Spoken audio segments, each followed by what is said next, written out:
एल्विश यादव को फिर से कुछ लीगल ट्रबल्स आ सकती हैं। वही कुछ रिपोर्ट्स के हिसाब से एक कोर्ट की तरफ से एल्विश के खिलाफ एफआईआर दर्ज करने की आदेश दे दी गई है। यस गाइस, आप लोग को एल्विश यादव का स्नेक वेनम वाला केस याद ही होगा, जिसके वजह से वो जुडिशियल कस्टडी में भी गए थे। एंड शायद से आप लोग को ये भी याद होगा कि ये केस मेनका गांधी के NGO PFA people for animals की तरफ से किया गया था। वेल, यही केस से कनेक्टेड थे पीएफए के 2 मेंबर्स जिन्होंने एल्विश के खिलाफ एक कंप्लेंट किया। उन्होंने आरोप लगाया कि घटना के बाद एल्विश यादव एंड उनके कुछ लोग मिलकर नॉट ओनली उन्हें सोशल मीडिया में धमकी दे रहे थे, बट एलिजेडली वो लोग उनके सोसाइटी में भी गाड़ियां लेकर घुस गए थे। तो अपेरेंटली ये घटना के बाद वो 2 पीएफए के मेंबर्स पुलिस के पास गए थे शिकायत करने के लिए, बट कुछ एक्शन नहीं लिया गया था एल्विश एंड उनके साथियों के खिलाफ। तो इसीलिए फिर वो कोर्ट के पास गए एंड फिर कोर्ट की सुनवाई के बाद गाजियाबाद पुलिस को बोल दिया गया है कि अब एक्शन लेना होगा। बट यार, टॉकिंग अबाउट एल्विश यादव, तो लगता है कि उनके एंड मीडिया के बीच में लफड़ा बढ़ते ही जा रहा है। यस गाइस, एक बिग बॉस के एपिसोड से ये एल्विश यादव वर्सेस मीडिया वाला कंट्रोवर्सी स्टार्ट हुआ था, जहाँ पर एल्विश ने पेड मीडिया बोल दिया था उन लोग को, एंड फिर मीडिया वाले एल्विश को बॉयकॉट करने की बात किए थे। वेल, अब क्या हुआ कि लाफ्टर शेफ्स जिस शो में एल्विश फीचर करने वाले हैं, उसके मीडिया प्रेस कॉन्फ्रेंस को एल्विश यादव अटेंड ही नहीं किए। वो खाली पैप्स के साथ इंटरैक्ट किए, फोटोशूट कंप्लीट किया एंड वहाँ से चल गए, कंप्लीटली इग्नोरिंग द मीडिया। अब हो सकता है इसके पीछे एग्जैक्ट रीजन कुछ और हो, बट जब से ये चीज हुआ है तब से स्पेकुलेशंस और भी ज्यादा बढ़ते जा रहा है। तो चलिए अब आगे बढ़ते हम लोग बात करने वाले आशीष चंचलानी के बारे में। तो आशीष चंचलानी फैन से एक चीज रिक्वेस्ट की है। यस गाइस, उन्होंने ट्वीट करके बताया कि please stop believing rage bait shorts and edits you see online. मैं लास्ट पर्सन हूँ जो कि जाकर लोगों को पोक करेगा and try to milk controversies out of it. Drama एक ऐसी चीज है जो कि मैं अपने कंटेंट में इंक्लूड करता हूँ and not in real life. तो अज्यूम करना बंद करो, सुख शांति से जियो और जीने दो। और हाँ, ई लफड़ा 2020 से चल रहा है post the TikTok controversy, so stop assuming and setting narratives. तो चलिए अब आगे बढ़ते हम लोग बात करने वाले शैलेश लोधा के बारे में। तो popular Indian poet and actor Shailesh Lodha, आप इनको तारक मेहता का उल्टा चश्मा शो से भी जानते होंगे, वो आजकल के रोस्टिंग कल्चर को रोस्ट किए। बेसिकली एक इंटरव्यू के दौरान उनसे एक सवाल पूछा गया था कि आपको लगता है कि ये रोस्टिंग कल्चर जो है ये कभी कभी ह्यूमर और डिसरिस्पेक्ट के थिन लाइन को क्रॉस कर देती है। तो इस पर शैलेश लोधा रिप्लाई देते हैं कि सबसे पहली चीज, ह्यूमर कहाँ है उसमें, हास्य और उपहास में फर्क होता है। तू बुढ़ा, तेरी उम्र ऐसी, तू मर जा, ये ह्यूमर है। और जहाँ भी उनको लग रहा है कि अब हंसी नहीं आ रही है तो गाली फंसा दो। और मुझे तो ये समझ नहीं आता है कि गालियों में हंसते कैसे हैं लोग। तो यार गाइस, इस टॉपिक को लेकर आपका क्या पर्सनल ओपिनियन है, मेरे को कमेंट्स में जरूर बताना। तो चलिए अब आगे बढ़ते हम लोग बात करने वाले गोल्ड मेडलिस्ट बॉक्सर के वायरल स्टोरी के बारे में। तो गाइस, कल से इंस्टाग्राम में एक रील बहुत ज्यादा वायरल जा रहा है of a gold medallist boxer जिनका नाम है कमल कुमार वाल्मीकि, जिनको बॉक्सिंग छोड़ के गार्बेज कलेक्टर बनना पड़ा था टू मेक अ लिविंग। इस वीडियो में वो बता रहे थे कि कैसे वो मल्टीपल मेडल्स जीते थे एंड और भी बहुत ऊपर जा सकते थे, बट उन्हें प्रॉपर सपोर्ट नहीं मिल पाई थी। Well, let me tell you कि ये जो क्लिप है ये काफी पुराना इंटरव्यू है, करीब 9 साल पुराना। अभी अचानक से ये रील्स में रीसर्फेस कर रहा है एंड लोग कमेंट सेक्शन में पूछ रहे हैं कि how can they help him, end of course government and public को भी क्रिटिसाइज किया जा रहा है कि ऐसे लोगों को इनफ सपोर्ट क्यों नहीं मिलता है। तो चलिए अब आगे बढ़ते हम लोग बात करने वाले Kuldeep Yadav versus RCB fans के बारे में। तो Indian cricketer Kuldeep Yadav RCB team को थोड़ा सा रोस्ट कर दिया, जिसके बाद उन्हें काफी बैकलैश मिला। यस गाइस, बेसिकली एक लाइव स्ट्रीम के दौरान उन्हें एक सुपर चैट भेजा गया था from an account named RCB management and super chat में लिखा गया था, कुलदीप भाई आरसीबी में आ जाओ, एक गोलकीपर की जरूरत है। तो इस पर वो कुछ ऐसा रिस्पॉन्स दे,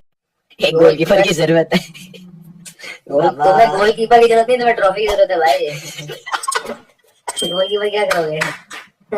इसको सुनकर कुछ आरसीबी फैंस खुश नहीं थे, उन्हें बैकलैश मिल रहा था, जिस पर रिस्पॉन्ड करते हुए फिर वो ट्विटर में आकर लिखे, चिल यार आरसीबी फैंस, ट्रॉफी आपकी है पर मैं गोलकीपर नहीं हूँ। तो चलिए अब आगे बढ़ते हम लोग बात करने वाले स्काई फोर्स मूवी के बारे में। तो स्काई फोर्स मूवी के मेकर्स को इस चीज की वजह से क्रिटिसाइज किया जा रहा है। पहले कपल ऑफ डेज अगो ये मूवी रिलीज हुआ था and it features Akshay Kumar, सारा अली खान, वीर पहाड़िया। इस मूवी का कलेक्शन भी काफी बढ़िया चल रहा है एंड रिव्यूज भी काफी अच्छे मिल रहे हैं, बट एक पर्टिकुलर चीज को लेकर उन्हें क्रिटिसाइज किया जा रहा है। इंस्टाग्राम की एक इन्फ्लुएंसर एंड एक लॉयर है, योर इंस्टा लॉयर, वो इस टॉपिक को एक्सप्लेन करते हुए एक वीडियो बनाई, आप खुद सुन लीजिए। Makers of Skyforce, if you wanted to make a movie about a real person, then you should have kept it real. This movie is based on India's retaliatory attack in 1965 on the Sargonda Air Base. It's based on the true story of squadron leader Ajamada Devaya Bopaya, who was posthumously awarded the Mahavir Chakra for his bravery and courage in this attack. Squadron leader Devaya is a Kodava, a martial community of people who reside in the Kodagu district of Karnataka. We have a unique culture and distinct tradition, and our ancestors were known to be warriors and agriculturalists. Our community has contributed immensely to the armed forces. Now, interestingly, in this movie, squadron leader Devaya and his wife have been represented as Tamilians.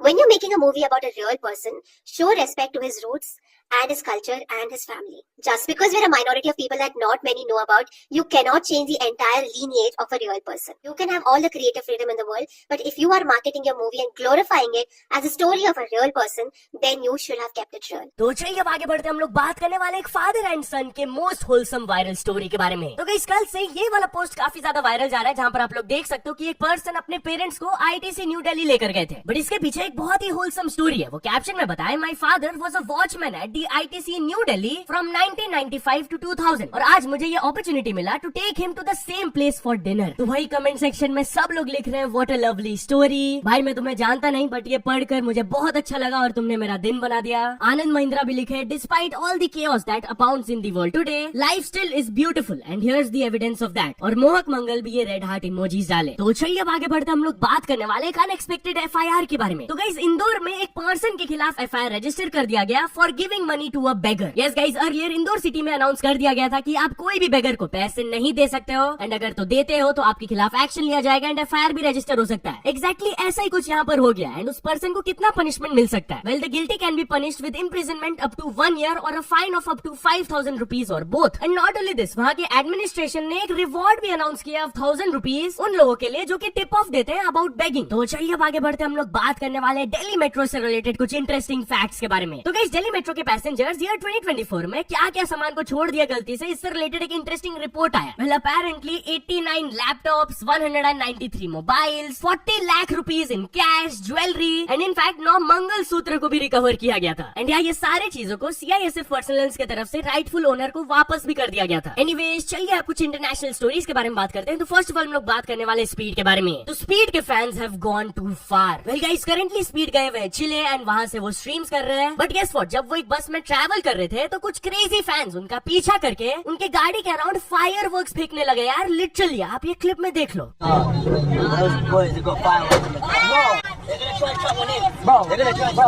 What the f is happening, bro? What is happening, bro?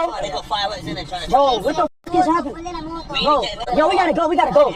Chad, I love y'all. Chili, I love y'all. Mazana Verde, green apples. Bye-bye.